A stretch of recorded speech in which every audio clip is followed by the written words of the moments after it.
Welcome to The World Below, The War in the Heavens, a podcast exploring the adventure, the intrigue, and the magic of a land that lies beneath the celestial battle between gods and demons, a clash that has gone on since time immemorial. I'm your guide, your interlocutor, and your host, Michael Pryor. Welcome everyone to episode 26 of The World Below, The War in the Heavens podcast, the 6th of season 3. This one is all about the Demon Temple.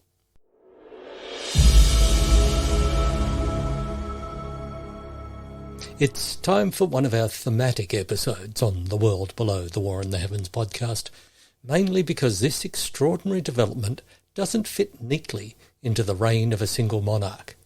It's a meaty religion, politics and personalities mix, and it truly deserves an episode all of its own. And the title of the episode so readily suggests itself that it's perfect. So get ready for episode 6 of season 3 of The World Below the War in the Heavens podcast, The Demon Temple.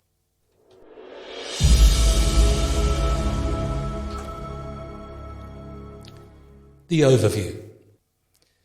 The short story is that ecclesiasts from the Prime Temple in the city of Anaquest travel into the vast interior of the continent and set up what you might call a branch temple, which begins to develop very strange characteristics and eventually becomes threatening enough that the Prime Temple embarks on a holy war against it, only to be defeated in remarkable circumstances. A few years after this breakaway demon temple is destroyed in a magic conflagration, the like of which had never been seen before and has never been seen since. And yes, that's some overview.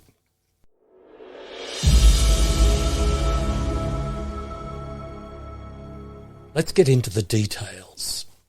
The period we're talking about here begins roughly in the middle of the reign of Yefan the Bloody in the year 386, and it begins normally enough, even unobtrusively, given the chaos and bloodshed that was going on in Anaquest at the time, the nightmare years being in full swing. The accepted story is that a group of committed ecclesiasts from the Prime Temple in Anaquest set off with missionary zeal to establish a branch temple in the wilderness, somewhere where their charitable work and dedication to the cause would be doing more good than in the established community that was Anaquest. By this time, the 4th century since the founding of Anaquest, the Prime Temple was well established and had entered a definite phase of expansion, if you like. If it was a business, you'd say that it had got over the start-up years and was ready to spread its wings and consolidate its position in the market. Not willing to rely on the natural spread, it encouraged ecclesiasts to go out into the world and found branch temples. Especially in these early years, the Prime Temple was willing to back these brave souls with money and resources. It's worth noting that it's been said that by this time, after a few hundred years of domination in the capital of Anaquest, that the Prime Temple was a difficult place to find advancement, especially for young and up-and-coming ecclesiasts. Instead of labouring for decades and hoping that someone in a prize position managed to die, many ambitious young ecclesiasts chose to take up the offer of the temple elders and head out and make their mark somewhere else, either to become a big fish in a small pond, or to become so big in a regional sense that a return to the capital wasn't out of the question. Making your mark elsewhere than in Anaquest was something that looked good on the ancient ecclesiastic equivalent of a CV, and over the years a number of prime ecclesiasts spent time away from Anaquest before returning and manoeuvring through the halls of power. In this year of 384, the small band of ecclesiasts we're interested in set out for the interior of the continent. It wasn't the only party that year, and in fact the nightmare years saw quite an exodus of young ecclesiasts from the capital. Getting away from Anaquest was generally a good idea at the time, and if you could hold up your hand in saying you were on a mission from the gods, no one could criticise. The leader of this small band was Lycidas Imogen. His background is obscure, but many ecclesiasts at the time came from obscure backgrounds, the Prime Temple being a useful place to direct younger children of noble households, the ones who had no possibility of inheritance, but also for foundlings and orphans from all sorts of families who could see no possibility of keeping a child. Like the Hypogeum, the prime temple served as a societal melting pot to some extent. In the junior ranks, where this mix of backgrounds was commonplace at least. Of course, even youngest children of noble households effectively abandoned to a religious order often managed to lord themselves over the rest of the novices. One way or another, they managed to have cells that were just a little better furnished than the cells of the rest of the novices, a little bit more comfortable, and if they were delivered an occasional shipment of food that was better than the standard fare, then it was only their due, wasn't it? Lycidas Imogen's background is notably obscure. Regardless, from an early age he showed that combination of ambition and leadership that made him stand out. In the rough-and-tumble games that were common for the novices, he was either directing and strategizing or in the thick of it, throwing himself into the fray with notable bravery and a lack of care for his own bodily welfare.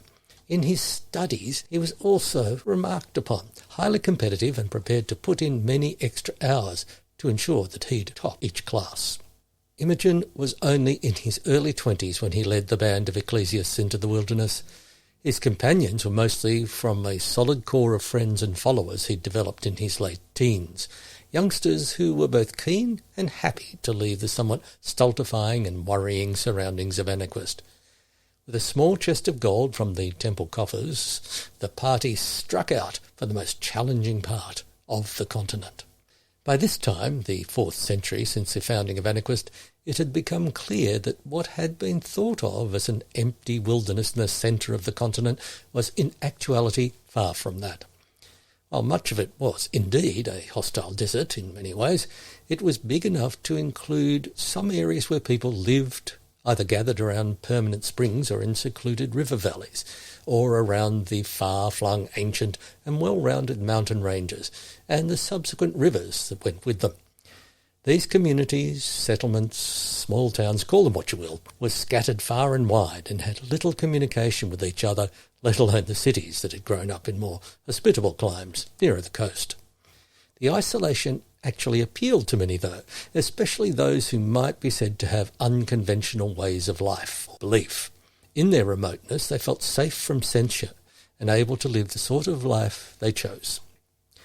Imogen had declared before leaving Aniquist that his mission was to set up a branch of the temple in the remotest of locations in order to serve these unfortunates, to help them better understand their relationship with the war in the heavens, and to bring to them basic help in the form of medicine and modern agricultural methods that the temple had pioneered across the more fertile areas of the continent.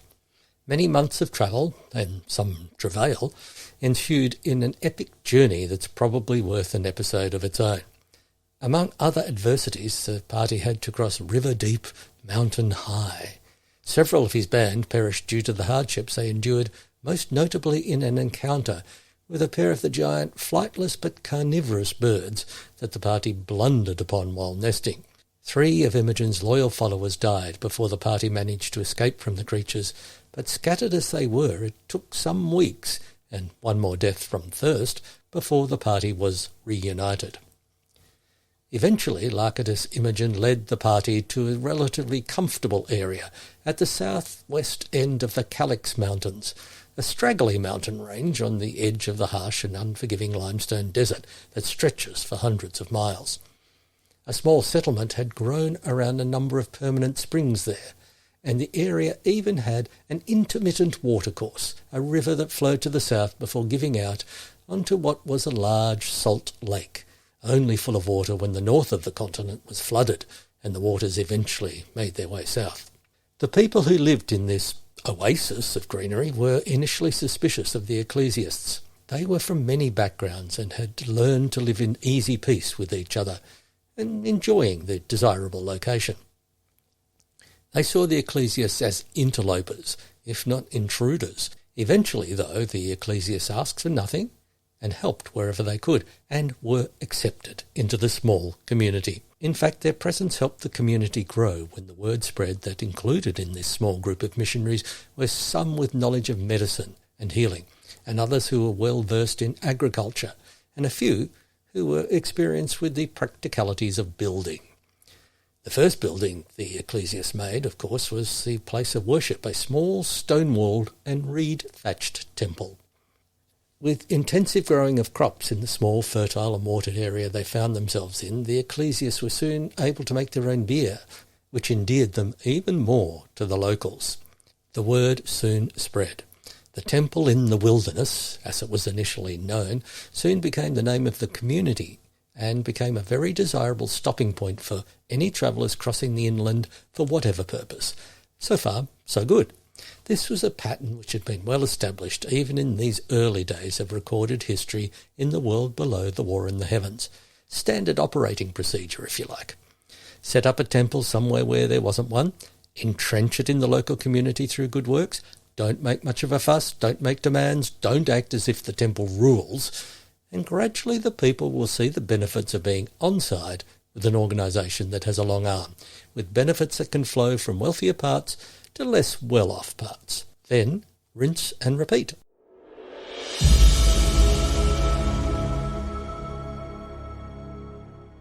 And that's how the story went with the temple in the wilderness. Imogen showed fine leadership and organisational skills and was soon the de facto leader of the entire settlement, with the people deferring to him on most decisions. For nearly 20 years the growth of the temple in the wilderness was solid, but not spectacular. It was prominent, however, in that it was the only temple for many, many hundreds of miles. So, if you like, it didn't have a lot of competition. It thrived, and the community thrived with it. A major turning point occurred in either 411 or 412 in the reign of Queen Keska, records being inexact about this sort of thing for reasons which will become obvious later. A traveller, grateful for the accommodation and, legendarily, the beer, left a heavenly artefact with Imogen not as payment but as an expression of both gratitude and piety. The story goes, and story it is, as there's no actual evidence for this. Rather, it's pieced together, part of the whole story of the demon temple, handed down through generation, that this artefact was a single scale the size of a wagon wheel, exquisite in all ways and imbued with extraordinary power. The traveller had found it almost by accident, his dog scratching at the base of a lone, gnarled tree in an otherwise treeless waste. Realising the value of his find, he was on his way to Anaquist to cash in, but instead was overwhelmed with religious fervour and left the find to the temple in the wilderness. Imogen did what all leaders of New Branch temples were meant to do in such circumstances. He sent the find to the prime temple in Anaquist. He entrusted it to his most worthy lieutenant and a good troop of volunteer guards from the local community. After another perilous journey that would deserve its own episode as well, they were successful and returned with funds from the grateful prime temple. The funds were allocated to the building of a larger and better temple, and suggestions from the hierarchy that a vault be part of this new, bigger temple to store such heavenly artefacts that could be found in the wilderness prior to conveying them to the prime temple. This second phase of the temple in the wilderness, after the establishment years of the first phase, saw it become a major repository and trading outpost for the trade in heavenly artefacts. At first it was prospectors, individuals who thought that donating the odd minor artefact to the local temple would stand them in good stead in their future delvings, the heavens being on side, thanks to their generosity. Then small traders saw the opportunity to buy such items, becoming a sort of halfway house, and then they'd take their ways to larger centres to realise a profit. Like begets like. Competition brings about competition, and soon the outpost that was the temple in the wilderness was growing, with services expanding to support the trade in artefacts and scales and the increased population. Genuine caravans began plying the route between the temple in the wilderness and more settled towns and cities. The job of civilizing the wilderness was well underway. Sometime during this period, Lycidas Imogen established a temple guard. While not a regular part of temple outposts, a temple guard was certainly not unknown, especially in more hostile surroundings.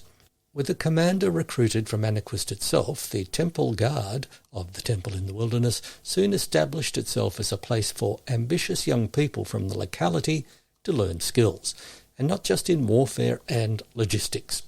The temple guard kept the peace in and around the temple itself, and they protected any valuables that the temple possessed, and soon they took on the role of what you might call community policing, keeping the peace and sorting out misdemeanours. An unspoken role of the temple guard of the temple in the wilderness was to defend the community if raiders came, which happened now and then, especially once the community was seen as relatively prosperous. Many a recruit to the temple guard who braved these assaults went on to seek higher positions elsewhere on the continent as an experienced soldier. The development of the temple in the wilderness follows a pattern that was repeated many times across the continent. This is one of the earliest, and certainly at this time one of the most successful, and it would have stood as a useful model if not for the death of Lycidas Imogen in 447, when he was somewhere in his 50s. Now, the death of a leader of an ecclesiastic community in those days usually meant some sort of a conclave among the more senior ecclesiasts on a site whereupon a new leader would be appointed either through consensus or some form of a vote. And here's a point where the story of the temple in the wilderness diverges from the norm. Lycidas Imogen had children, twins who were born on the arduous journey from Anaquist back in 384. From an early age he taught them, and had the expectation that they'd follow in his footsteps to lead the temple in the wilderness. This sort of dynastic passing of leadership has never been an accepted part of temple tradition. But this is where Lycidas Imogen showed his most unconventional side. He raised the twins, Zolta and Polcasthenes, with the expectation that they would take over upon his death, and they were touched with religious zeal and saw it as their destiny. They were ambitious and zealous, a combination that can lead to great things in one way or another. Unfortunately, the senior ecclesiasts in the temple in the wilderness didn't see it that way. They spurned Imogen's plan and appointed one of their own to lead the community. The twins, in their early 20s now, immediately left the temple in the wilderness, much as their father had left Anaquist at the same age. They pressed into the wilds of the inland, spending 6 years among the desert-dwelling folk, and also in exploring and developing a unique sense of this punishing, sun-baked world. They shared water with prospectors, visionaries, self-appointed prophets and minor warlords, and they saw themselves as inheritors not just of a single temple, but of the entire interior of the continent. What brought Zolta and Polcasthenes back to the community of the temple in the wilderness was an extraordinary find. Many times in their journeying they had been in danger of dying of thirst, but as they became more experienced in making their way through this arid landscape, they learned where to find water in the most unpromising locations. On this occasion they were digging to one side of a small meagre outcrop of rock, understanding that water would have gathered at some depth below the surface. Before they struck water, however, they uncovered a heavenly artefact, a scale the size and shape of a lily pad. It was black, but shot through with veins of throbbing red and orange. Polcasthenes, who had a touch of percipience, declared it was of exceptional power, but of a kind he'd never encountered before. He recoiled from it and was certain that it should be buried and the location forgotten, but Zolta convinced him otherwise. Zolta insisted that this treasure needed to be brought back to the temple in the wilderness. He was convinced that it would announce that they were ready to assume senior positions in the ecclesiastical hierarchy there. Thus the first demon scale came to the temple in the wilderness.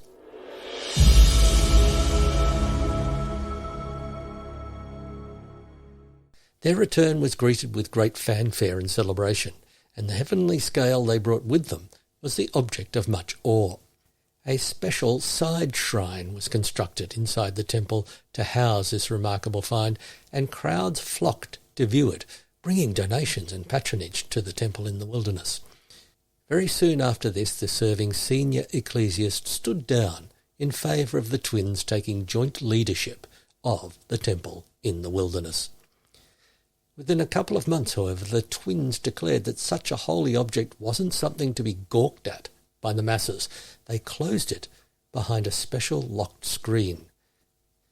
They were able to do this because upon their return to the community, they had quickly taken on much of the responsibilities that their father had destined them for.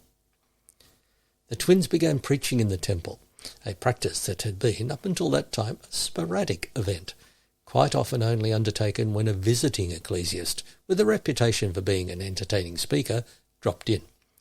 The twins, however, began to preach weekly in a double act, which began to become more and more apocalyptic, if you like. As an aside, their religion in the world below the war in the heavens is necessarily apocalyptic when you think about it, when just about anybody can look up now and then and see that there's a real battle going on in the heavens and that it's a classic good guys versus bad guys situation. It's not hard to come to the conclusion that it's an apocalypse they were talking about. Given that, it's interesting to see how relaxed the temple generally has been over its couple of millennia of existence. I suppose that's because they don't have to try terribly hard to convert people. The evidence falls all around. It's almost as if they don't want to labour the point. The twins, Salter and Polcastanes, broke the mould somewhat with long descriptions of the battle in the skies and what it meant for everyone on the ground below. At first they attracted admirers, people who were fascinated by the back and forth between the twins, one being full of anger while the other soothed and blessed, only for the roles to be reversed moments later. Stories come down to us of the flashing eyes and the thrall in which congregations were held. During this time, no one apart from the twins themselves was able to view the artefact that the twins had found. It came to a point where the twins announced that the temple in the wilderness would no longer accept or pay for any heavenly artefact apart from those of the same nature as the one they had brought out of the desert. For these, they would pay a premium. And if anyone tried to sell such a thing to anyone but them, it would be confiscated by the temple guard. This caused some consternation, but it was soon overcome when the traders were happy to fill the void that the temple left, and prospectors went directly to them with no fear of disapproval. Initially, it made little difference to the prospectors, but a few of the more canny soon discovered that making the extra effort to find these unusual scales was more than worth it. The twins paid outrageous sums without argument, and soon the number of these strange scales that were brought into the temple in the wilderness meant that a special, large, extremely well-constructed vault needed to be erected to cope. Lucrative though it might be, finding and bringing these eerie scales to the temple in the wilderness wasn't without peril. Braving the desert in search of any sort of heavenly artefact was dangerous, but it began to be understood that these odd scales had risks in themselves. Some prospectors who found them sickened and died. Others went mad. Some lost limbs, hands, fingers, and it soon became common knowledge that handling these weird scales was bad practice indeed. Leather gloves, at the very least, were needed, and some of the more brave or more foolhardy prospectors went about with mail gauntlets over leather gloves. None of this, though, seemed to apply to the twins. Each time one of the scales was presented to the temple in the wilderness, they would accept it with due ceremony, passing it between them and finally each bestowing a kiss on the scale before taking it to join the others accumulating in the vault. Also, the twins took to spending much time in the vault.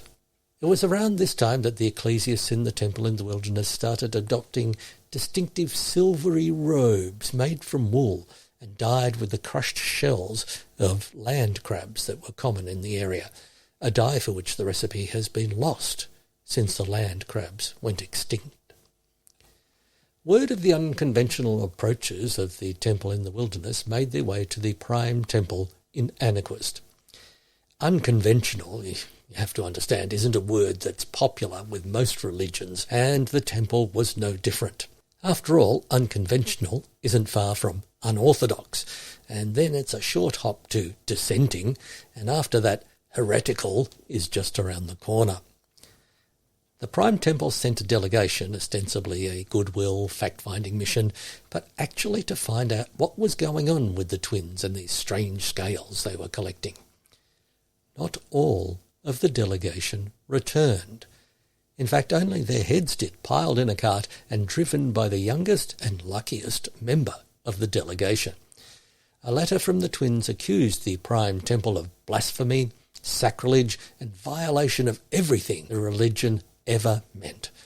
A preemptive strike, if there ever was one. Reluctantly, the Prime Temple sent a contingent of mercenaries to deal with the twins. It was ambushed and massacred by a force made up of the Temple Guard from the temple in the wilderness and hundreds of desert warriors who'd been recruited to the cause. Left with no choice, the Prime Temple declared a holy war and levied every realm across the continent for commanders, troops, and supplies. Not wanting to make the same mistake twice, instead of sending a small force, this time the Holy Army was enormous. The usual stories have been handed down about the column of infantry taking days to pass a certain town, or of dust storms thrown up by the passing of cavalry, dust storms that turned day into night, that sort of thing. It took 6 months for the Holy Army to be assembled and then to traverse the hundreds of miles to confront the temple in the wilderness. Modern scholars hazard guesses like 50,000 individuals, but that's what they are, guesses. In the meantime, the twins hadn't been idle. A wall had been built around the community and fortifications added, which made the task of bringing the recalcitrants to heel less straightforward than it had promised. The commanders of the Holy Army made the usual approaches, offering clemency and a chance to surrender, but these were rejected. As is also usual with army commanders, some were no doubt pleased about this and about having the chance to go into battle, while others, perhaps more experienced, were heavy-hearted.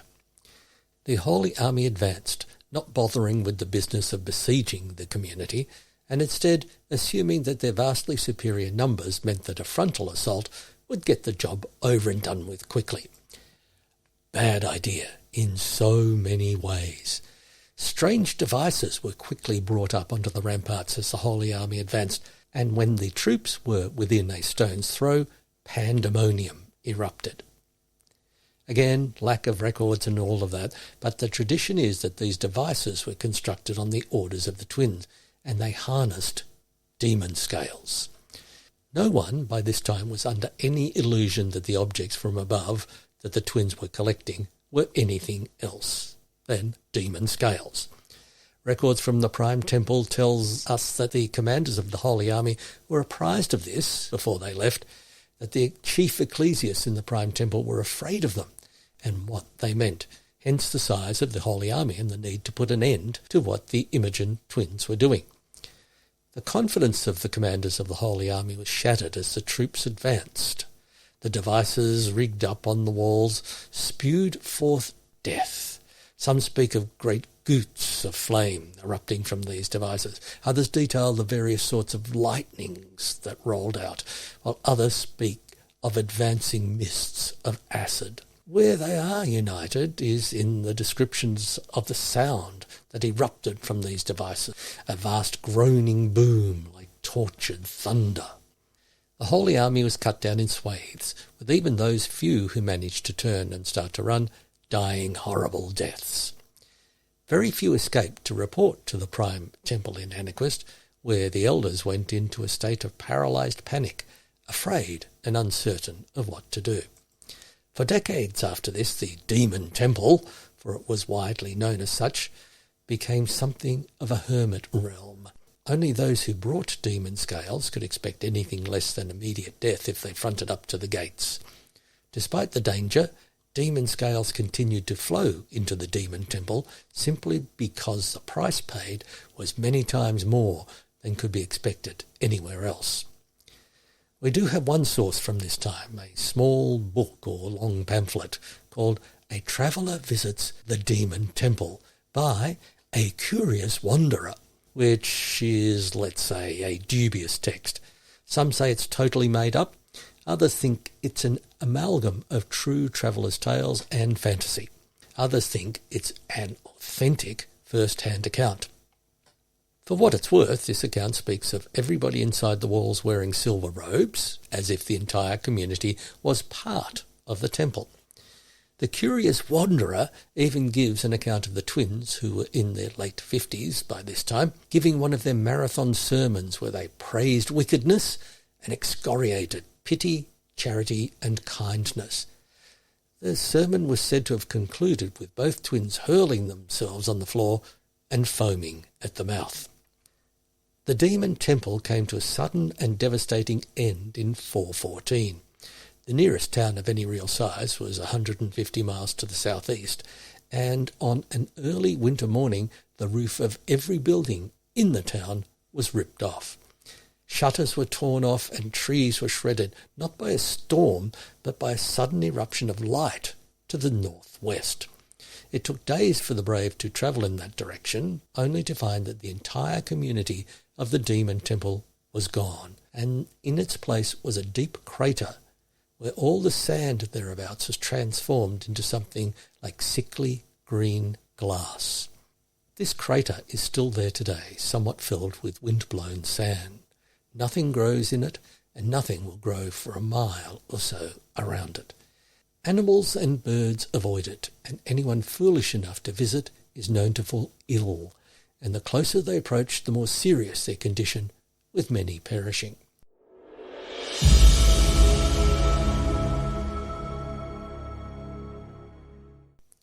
The consensus is that the twins gathered so many demon scales and stored them in one place, and this made something happen. The exact mechanism is unknown, but the temple takes precautions these days and makes sure that no great number of demon scales are ever stored in the one place at the one time.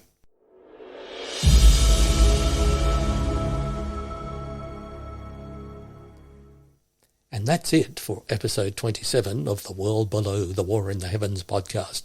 Coming up next, Queen Keska, the last monarch of the nightmare years. Until then, farewell, and may the heavens smile upon you.